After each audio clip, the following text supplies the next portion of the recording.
as the first bombs explode, the first sirens and alarms sound right now, right here. Listen. Listen to the sounds of battle. Hear the sirens just as they did.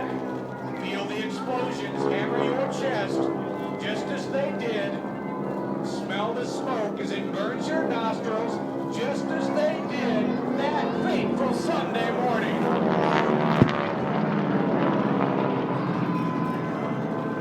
Look, listen and remember, for we must never forget.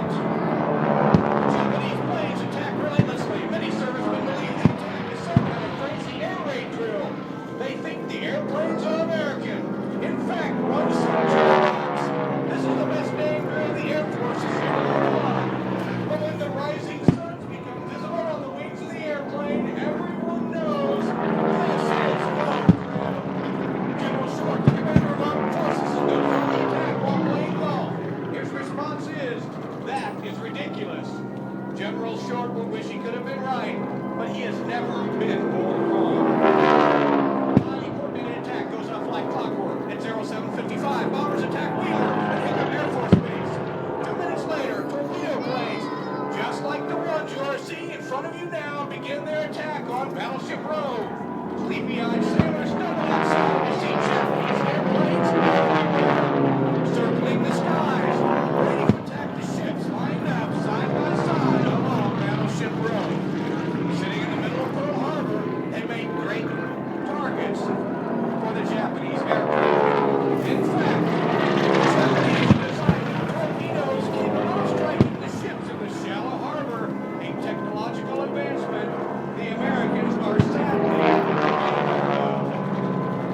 The practice ship Utah was the first to be hit. It lists and sinks like the Valley takes 2 torpedoes.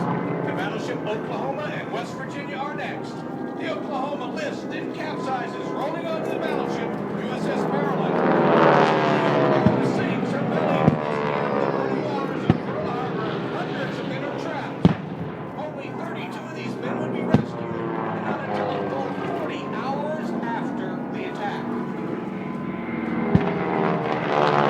Battleship Cruiser takes 2 torpedoes and sinks. At that same time, the USS Arizona, which has already taken a torpedo, has a bomb strike next to its number 2 turret. The 1,700-pound projectile penetrates deep into the belly of the ship, touches through 1 deck, then through 2 deck. It lodges next to the magazine. And seconds later, the Arizona erupts like a volcano, rising out of the harbor. Flames shoot up in the air. Almost 1,200 men perish in that moment, sent to a watery grave. Those brave young men still rest on that great ship at the Arizona Memorial. Their courage, their sacrifice, and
a story.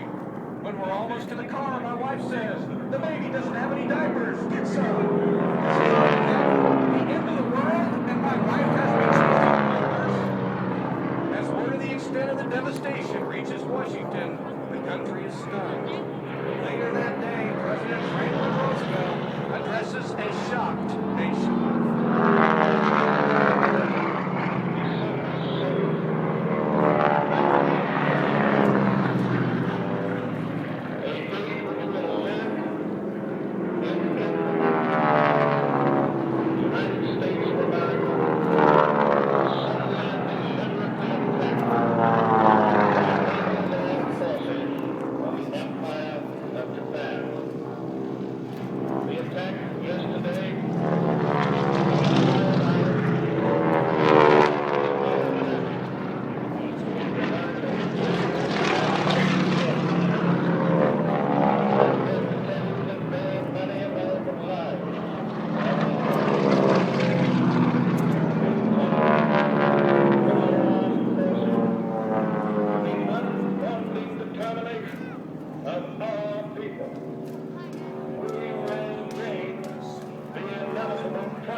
At 10 o'clock, the last of the strike force makes its way back to the waiting carriers, and the Japanese ships begin their long journey back to Japan. The attack